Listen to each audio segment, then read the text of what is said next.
Start with yourself. What good are you? Get yourself together for Christ's sakes, and you can stand up solidly so that people can rely on you. That's better. Don't be a damn victim. Put yourself together. You know how to do that. You know what's wrong with you, if you'll admit it. You know there's a few things you could polish up a little bit. Life is hard.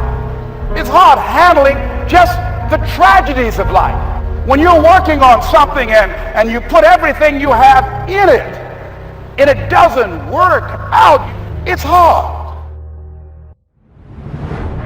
Never let yourself be the victim.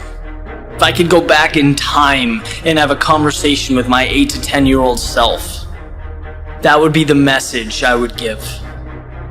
Because when you think about it, you're a kid, things don't go your way, what do? You cry, you whine, you throw a fit, you want your parents to feel sorry for you. You feel sorry for yourself. It's how you deal with things at that age. And then you grow up, but you don't necessarily shed that habit, that mentality. And it becomes obvious, right? I mean, you can talk to someone for 30 seconds and you know right away if they have that victim mentality. The world's falling down, they're tired, they have so much to do, they're so busy, X, Y, and Z.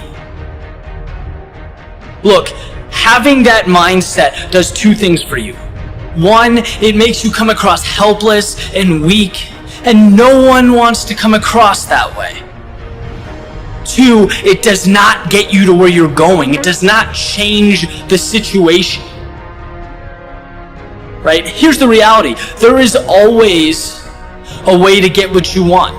The real problem, which, by the way, no one ever talks about, is that everywhere we look at society, we celebrate victimhood. We are no longer celebrating people who put in the work. We are no longer celebrating people who overcome.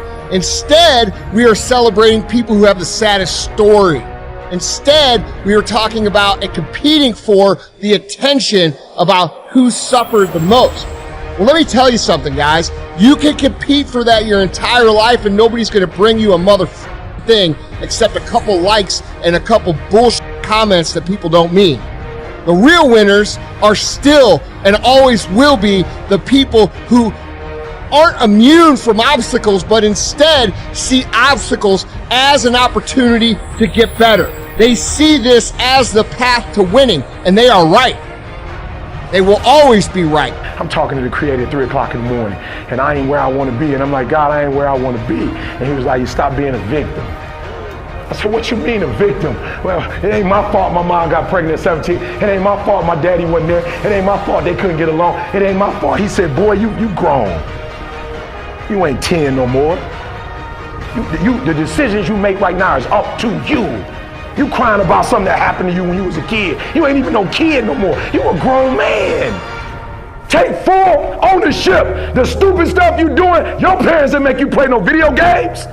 And what you crying about? So what your daddy wasn't there? Your mama ended up getting married. What you crying about? He went to work every day. He never beat you. He never abused you. Your mama did the best she knew how to do. What you crying about? You grew up in a house. What you crying about? Did somebody beat your butt because you did something you wasn't supposed to do? What you crying about? Nobody just came home and started whipping you. Man up.